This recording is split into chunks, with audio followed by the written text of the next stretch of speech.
Halo, ketemu lagi dengan saya Pak Anton dalam belajar bahasa Indonesia. Dalam video kali ini kita akan belajar tentang struktur teks imajinasi. Struktur teks imajinasi dikelompokkan menjadi 3 bagian. Yang pertama orientasi, kedua komplikasi, dan ketiga resolusi. Nah, bagaimana penjelasan untuk masing-masing bagian tersebut? Ikuti uraian berikut ini. Bagian pertama, orientasi. Orientasi merupakan bagian pembuka cerita atau perkenalan. Pada bagian ini berisi gambaran umum tentang latar, tokoh, dan tema dalam cerita. Berkisah tentang apa, siapa, di mana, dan kapan. Apa yang terjadi,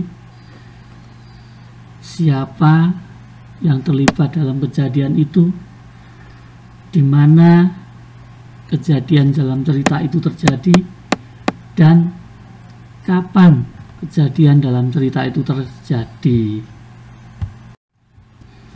Berikut contoh bagian orientasi dari sebuah cerita yang berjudul Petualangan Mencari Harta Karun.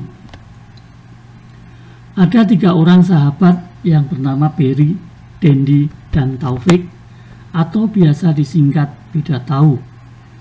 Saat sedang asiknya berjalan, Taufik terpeleset karena kakinya menginjak sebuah botol.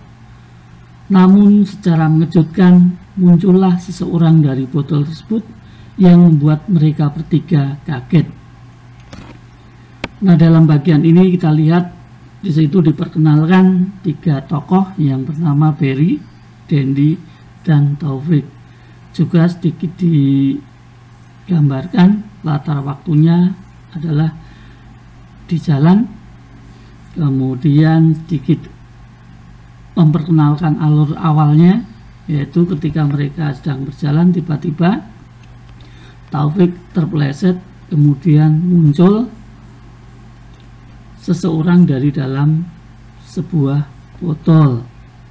Nah, mereka kaget. Nah, nanti alur ini akan dikembangkan pada bagian komplikasi.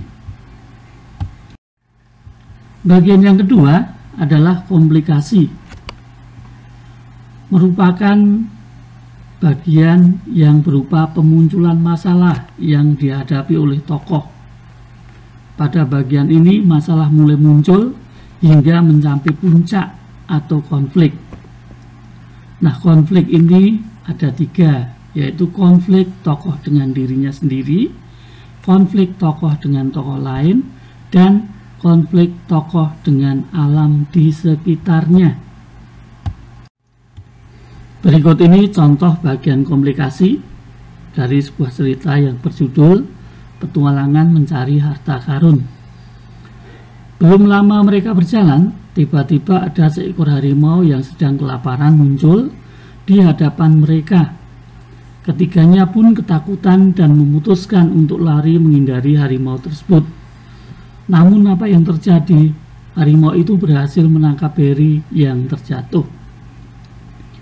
Pada bagian ini nampak terlihat ada masalah yang dihadapi oleh tokoh, yaitu ketika tiba-tiba mereka berhadapan dengan seekor harimau yang lapar. Mereka pun ketakutan dan berpikir untuk lari menghindar. Namun masalah semakin menjadi ketika ternyata harimau berhasil menangkap Berry. Bagian yang ketiga, resolusi. Bagian ini berupa penyelesaian atau yang biasa juga disebut dengan peleraian. Merupakan penyelesaian dari konflik atau masalah yang dihadapi oleh tokoh.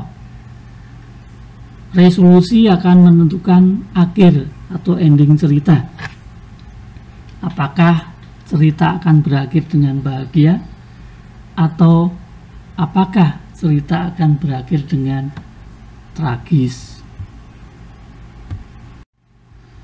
Berikut contoh bagian resolusi masih dari sebuah cerita yang berjudul Petualangan Mencari Harta Karun. Oke, kalau begitu kini saatnya kita pulang membawa harta karun ini. Dendi memerintah untuk membawa harta karun itu ke rumah. Meskipun mendadak kaya raya, mereka masih rendah hati dan menjadi seorang yang dermawan. Nah, pada bagian ini disebutkan bahwa mereka sudah berhasil mendapatkan harta karun dan beringinan untuk membawa harta karun itu pulang ke rumah. Diselipkan juga sebuah koda bahwa meskipun mendadak kaya raya, mereka masih rendah hati dan menjadi seorang yang dermawan. Ada hal baik atau amanat yang tidak disampaikan oleh penulis kepada kita selaku pembaca, yaitu bahwa meskipun kita memiliki kelebihan, misalnya kelebihan harta, maka kita tidak boleh menjadi orang yang sombong. Kita harus tetap rendah hati dan menjadi orang yang suka berbagi atau tidak pelit. Nah, demikian untuk pembahasan mengenai struktur teks imajinasi kali ini. Mudah-mudahan bermanfaat. Terima kasih untuk like dan juga subscribe-nya. Semoga bisa membuat saya lebih bersemangat untuk berbagi pengetahuan. Terima kasih.